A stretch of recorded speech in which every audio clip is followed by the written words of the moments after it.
მასობრივი ფარული მოსმენების შესაძლებლობის შესახებ არასამთავრობო ორგანიზაციები განცხადება სავრცელებენ.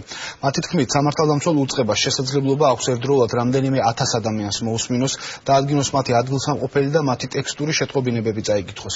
ეს განცხადება ეკუთვნის ისეთ ავტორიტეტულ ორგანიზაციებს, როგორიცაა ახალგაზრდა იურისტთა ასოციაცია, კონსტიტუციის 52 მუხლი, ღია საზოგადოება საქართველოს, საერთაშორისო გამჭვირვალობა საქართველოს, ადამიანის უფლებათა სწავლებისა და მონიტორინგის ცენტრი და სხვა რამდენიმე ორგანიზაციას. ამ ორგანიზაციებმა წამოიწყეს ახალი კამპანია ეს შენ გეხება, ისევ გვისმენენ. ეს წამოწყება საინფორმაციო აქციების, დისკუსიების და კონფერენციების გამართვას გულისხმობს. არასამთავრობო ორგანიზაციებს მიაჩნიათ, რომ საკითხის გადაწყვეტის ერთადერთი გზა პარლამენტში ინიცირებული კანონპროექტის საქართველოს სისხლის სამართლის საპროტესტო კოდექსში ცვლილებებისა და დამატებების შეტანის შესახებ მიღებაა, რომელიც პირადი ცხოვრების ხელშეუხებლობას უზრუნველყოფს.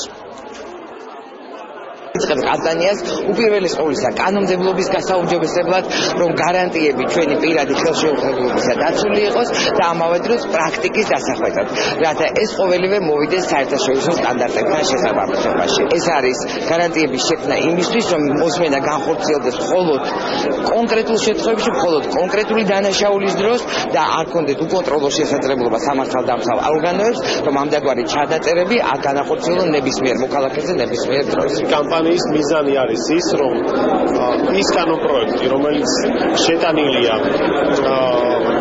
სხვადასხვა კონკრეტული ადამიანების და ორგანიზაციების წარმომადგენლების მონაწილეობით შექმნილი და დახვეწილი ძალიან კარგი კანონპროექტი, რომელიც ახლა პარლამენტში დევს და ამ საკითხის ძალიან კარგ რეგლამენტაციას და მოგვარების მექანიზმებს შეიცავს, დაიწყოს ამ კანონპროექტის განხილვა და დარეგულირდეს ეს საკითხი, ისე როგორც ამას ევროპული სტანდარტები მოითხოვს. ერთი მხრივ ჭირდება სერიოზული რეფორმები, მათ შორის სამართლებრივი და კანონპროექტების პაკეტი დევს პარლამენტში, მიმდინარეობს გარკვეული განხილვები და მეორე მხრივ მინდა საზოგადოებას უთხრათ, რომ არ შეიძლება ცხოვრობდეთ ისეთ ვითარებაში, როგორშიც ვიყავით, იმიტომ რომ ეს ეხება თითოეულ მოქალაქეს.